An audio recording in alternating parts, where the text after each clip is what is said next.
There are moments when life stops making noise. The phone doesn't ring, the invitations stop coming. Friends drift, not abruptly, but like steam disappearing into cold morning air.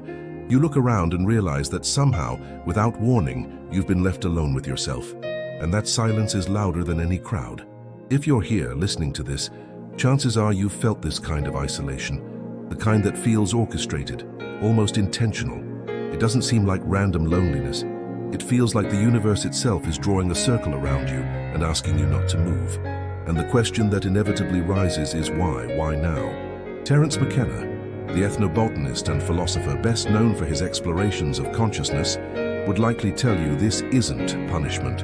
It's preparation. You see, McKenna believed that the universe speaks in metaphors, and that discomfort is one of its most honest languages. When you're isolated, when you're pulled away from the familiar rhythms of social life, you are not being punished, you are being emptied, not destroyed, but made spacious. Spacious enough to receive something new.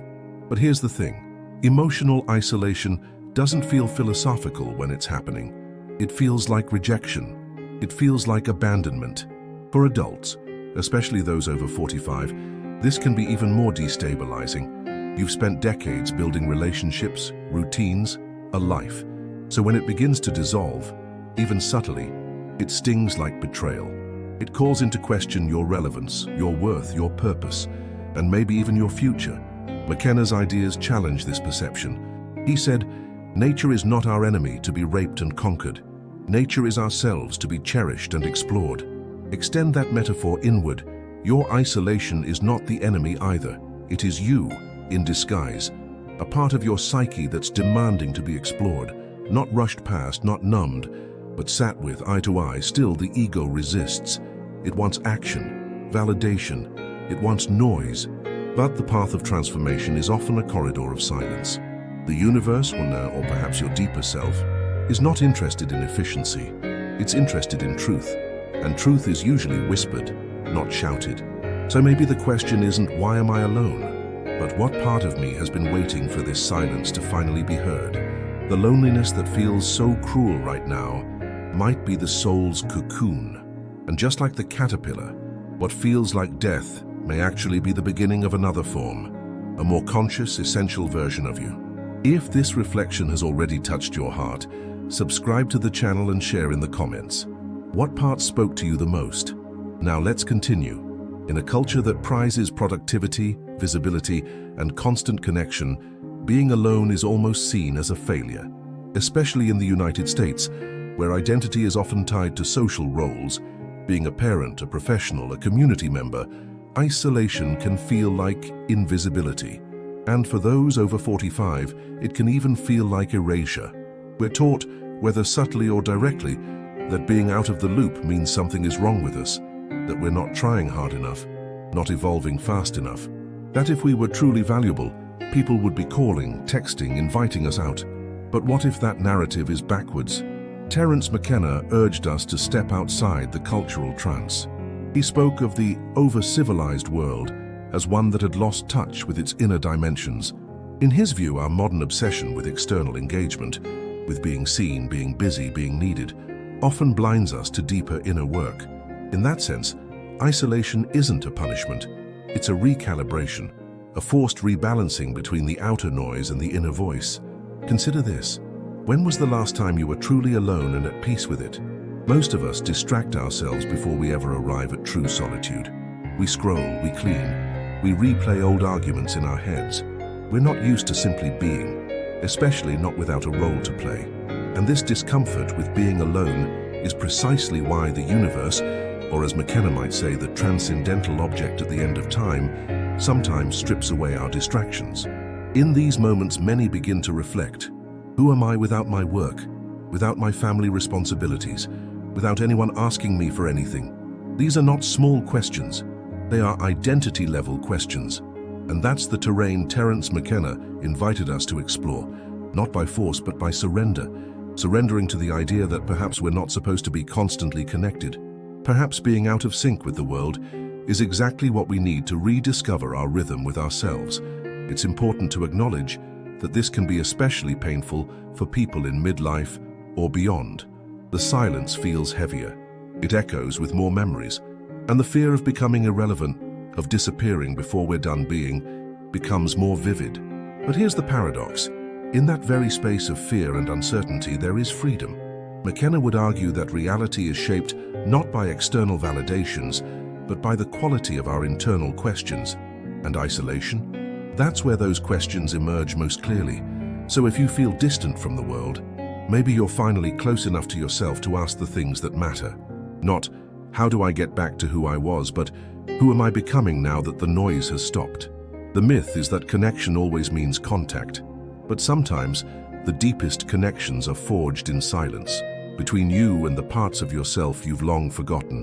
When people hear the phrase ego death, they often think of psychedelic trips, shamanic visions, or mystical states far removed from daily life.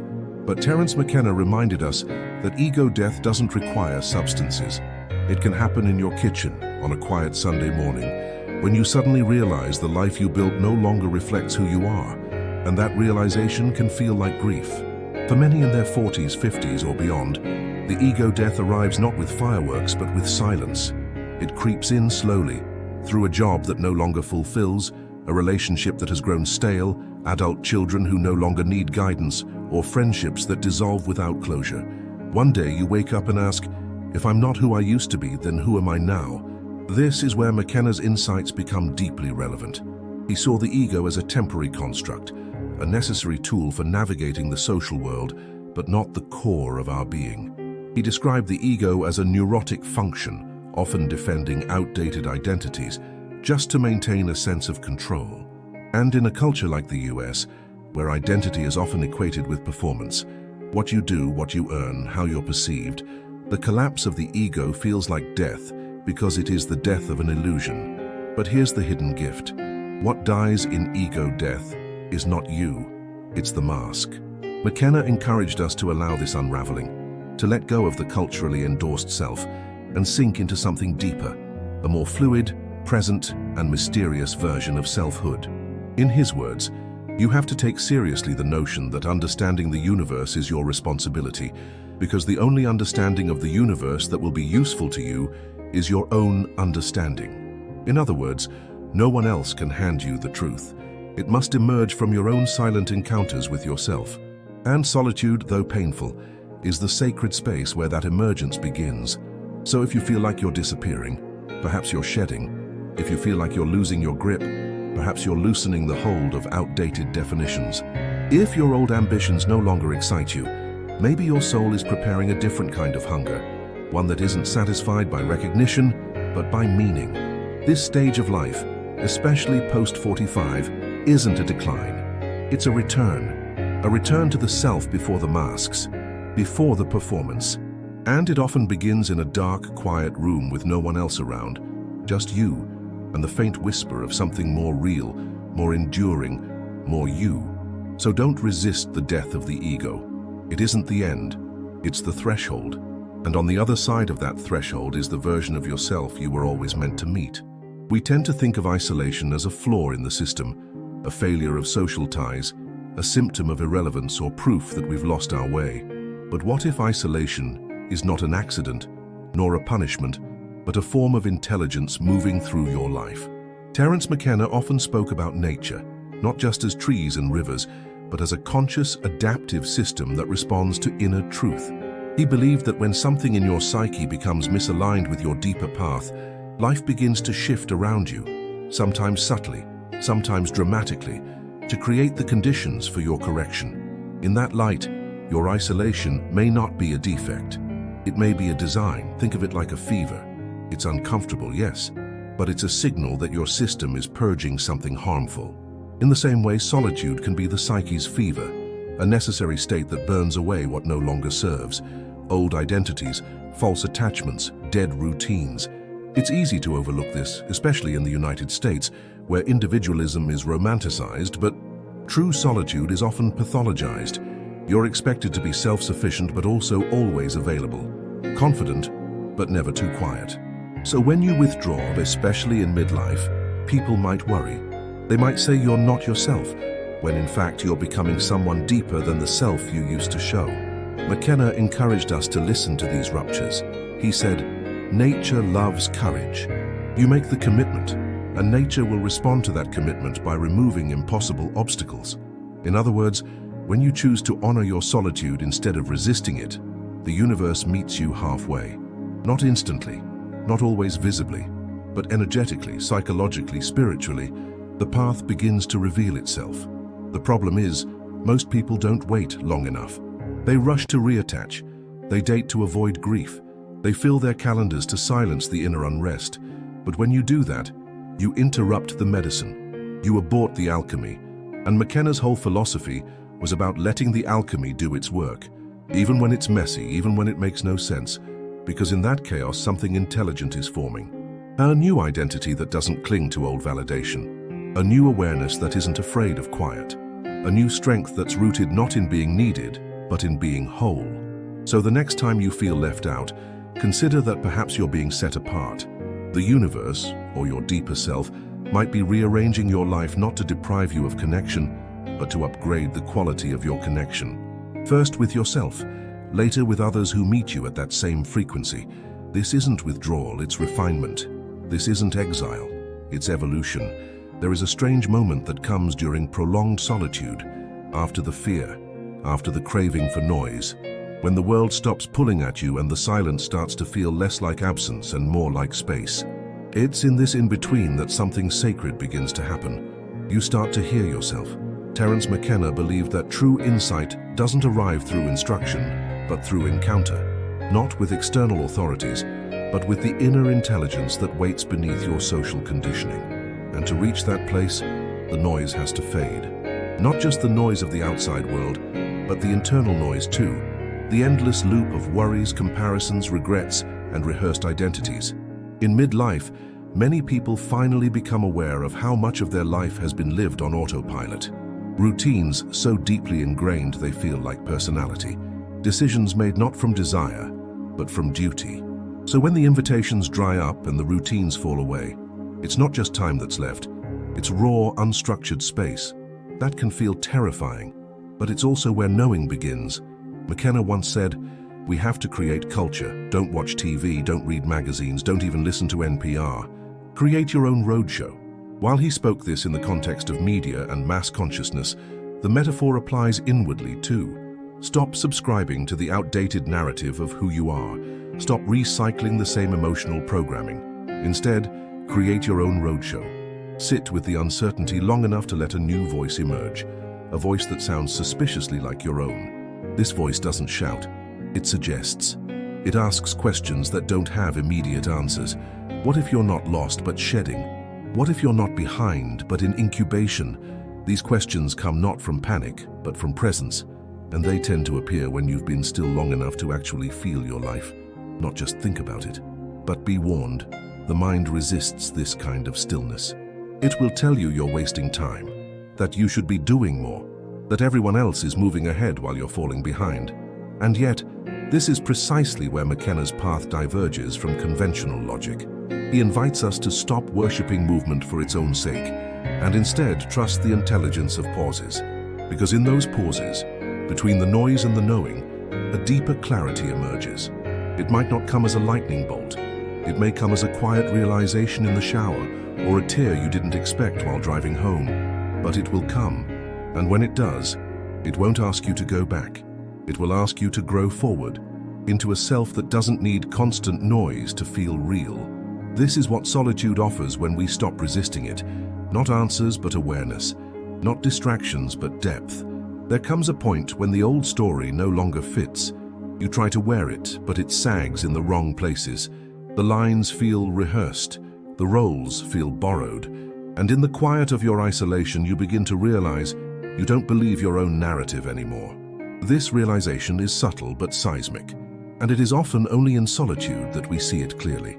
Terence McKenna often spoke about how reality is language-bound, that our perception is shaped by the stories we tell ourselves, and that language itself can trap us in patterns of limitation. For someone in midlife, especially in the context of American culture, this becomes critical, because you've been living inside a script for decades. What success looks like, what aging should feel like, what your relationships ought to be. But when that script starts to crumble, when you're no longer who you were, and not yet who you're becoming, the silence becomes not just emotional but existential. This is the soul's moment to step forward. McKenna believed that beneath the culturally programmed self lies a felt presence of direct experience, an unfiltered awareness that doesn't care about roles or routines.